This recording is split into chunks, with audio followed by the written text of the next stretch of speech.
Él es la imagen del Dios invisible, el primogénito de toda la creación.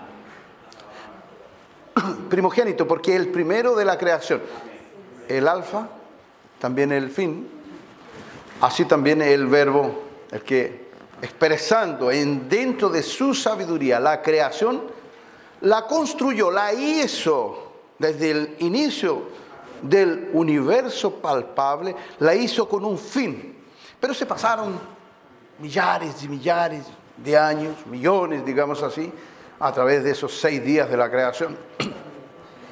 Se pasaron hasta que Dios no colocase al hombre aquí, en el 6º día, y no viniese él mismo en el medio de esa humanidad, de esta humanidad, y él hiciese todo en su propósito, de amar a Dios sobre todas las cosas, llegar a Dios sobre todas las cosas, a través de Cristo, que es la manifestación palpable y visible de Dios, porque es el Dios invisible para aquellos que no conocen a Jesucristo. Pero para nosotros es palpable y visible, porque en Él fueron creadas todas las cosas, las que hay en los cielos,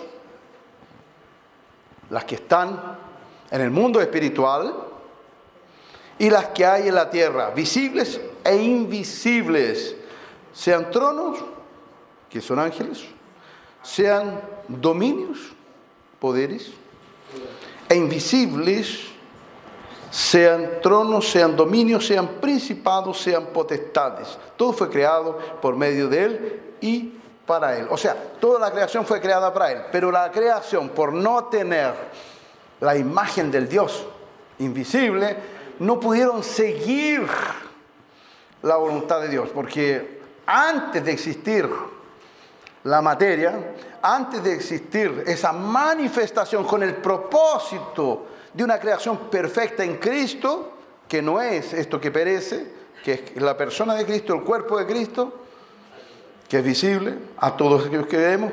Bueno, antes Dios tuvo por mucho tiempo esa creación que está en los cielos, esa creación celeste, la tuvo en el jardín del Edén. O sea, Edén, jardín. O sea, una región donde hay un jardín. Un lugar en los cielos, en el tercer cielo, donde hay un jardín. Y ahí Dios colocó los ángeles y colocó a Adán y Eva. Cuando ellos pecaron, ¿qué es lo que hizo Dios? Lo expulsó, ¿cierto? Satanás lo echó a lo más profundo de los abismos, lo expulsó. Pero ¿qué es lo que hizo después Dios? Colocó al ángel con la espada flameante, con la espada de fuego. O sea, un ángel con el resplandor del propio Dios atrás de ese ángel. Porque la representación que se hacía de los cielos, del mundo celeste, en el santuario, porque en el Santísimo, que era el lugar donde estaba el arca, con una tapa que se llamaba propiciario, habían 2 querubines, uno a derecha y uno a izquierda. Pero el Shekinah, que es el poder de Dios que se mostraba cuando el sumo sacerdote entraba una vez por año en el día del perdón del daño, en el día del Yom Kippur, 10 días del primer mes del calendario judío, bueno, ahí el Shekinah se mostraba entre los 2 querubines, o sea, el resplandor, el fuego de Dios. Y si el sacerdote no estuviese plenamente en la comunión de Dios, él moría. Inclusive entraba dentro de ese lugar con una campanilla y un cordel, ¿cierto? Llegaba hasta afuera, hasta donde los otros sacerdotes. Cuando los otros sacerdotes no escuchaban que se movía y escuchaba la campanilla, quería decir que el otro había muerto, el sumo sacerdote. Imagínense, ellos todo hacían en una sombra de lo real y de lo que existe hoy en día, en una sombra. Pero hoy en día nosotros vivificamos eso en Cristo. O sea, si había en el santuario donde estaba, dentro del arca, estaba la ley, la vara de Aarón y el maná que caía en el desierto, que era el pan que caía del cielo. Bueno, en nosotros está ese santuario vivo ahora. O sea, dentro de nosotros está el maná, que es el Espíritu Santo de Dios, porque antes era una alegoría, ahora es una realidad.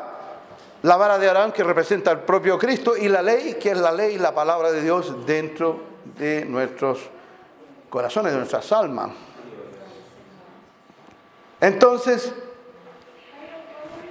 esa entrada de la tierra al jardín, que serían esos dos ángeles que estaban sobre la tapa del arca, que era el propiciario, bueno, esa entrada, del otro lado, el jardín siempre estuvo. El Dios Todopoderoso no nos dice que Él destruyó el jardín una vez que expulsó a Adán y Eva. Por eso, sáquense de la cabeza eso que el jardín fue aquí en la tierra. No fue en la tierra de ninguna manera.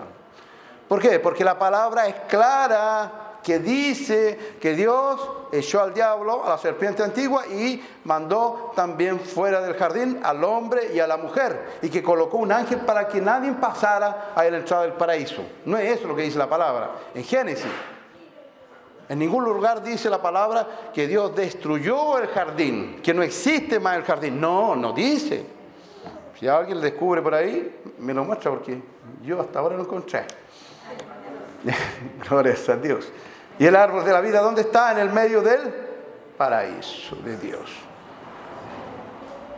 Así dice en Apocalipsis. En el jardín, ¿qué es lo que había? Dos árboles.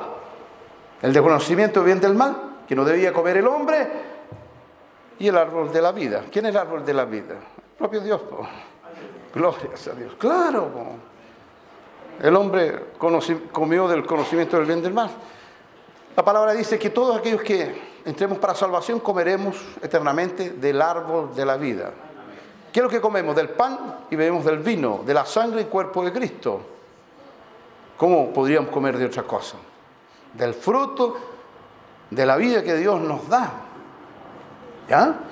Entonces es una información para toda la iglesia. Y Él es antes de todas las cosas, y todas las cosas en Él subsisten. O sea, no subsiste alguna cosa fuera de Él. O sea, después que el Señor cumpla su propósito de congregar su iglesia en un mismo cuerpo, el Señor la arrebatará, la levantará y la llevará hacia la ciudad celeste. En Él subsiste. ¿Subsiste en otras religiones? No. El Señor no se contradice. El Señor está diciendo que en Él y por Él y para Él. Y Él es la cabeza del cuerpo, que es la iglesia. Él es nuestra cabeza. O sea, debemos pensar, debemos discernir, debemos actuar. Todo por medio de la cabeza que es Cristo. No con un monte de cabecitas ahí que estén pensando una cosa diferente. Porque si no el diablo viene y sopla en el oído y desvía el ser humano. Yo sé que es fuerte esa palabra, de repente les va a doler el cuerpo, pero tengan con certeza de que esta palabra traerá purificación y traerá una fortaleza a ustedes todos desde aquí en adelante. El cuerpo va a sufrir, pero el espíritu va a ser enaltecido por el poder de Dios. Mis hermanos, yo no les puedo predicar lo que ustedes quieren escuchar. Yo tengo que predicar lo que Dios me da. Porque si yo les predico lo que ustedes quieren escuchar, salen todos contentos y felices. Y de repente se corre la voz que aquí se predica lo que las personas quieren escuchar y se llena. Pero de repente se pierden todos, se desvían todos. Es mejor escuchar la verdad. Es mejor escuchar la palabra pura, porque así estaremos todos fortalecidos. Y esta iglesia, yo les digo, como siervo y profeta de Dios, que cada día va a prosperar más. Cada día la iglesia se va a fortalecer más y más en el Espíritu. Espero que todos subsistan en Cristo como yo lo he hecho, y así todos nosotros podamos adorar a Dios en espíritu y en verdad. Gloria a Dios. Y para terminar aquí dice así: el que es el principio, el primogénito de entre los muertos, para que en todo tenga preeminencia. Por cuanto agradó al Padre que en Él habitase toda plenitud, y por medio de Él reconciliar consigo todas las cosas, así como las que están en la tierra como las que están en los cielos, haciendo la paz mediante la sangre y su cruz. ¿Por qué el Señor va a reconciliar todas las cosas? O sea, es nosotros que está reconciliando. Por lo que estábamos apartados, separados de Cristo, ahora somos reconciliados con Dios. O sea, no hay justificación alguna en ningún hombre, a no ser en el sacrificio que Cristo hizo por cada uno de nosotros. Entonces, Dios va a recuperar, como lo dice en Eclesiastes, lo que se había perdido, lo que se ha perdido. ¿Qué es lo que se perdió?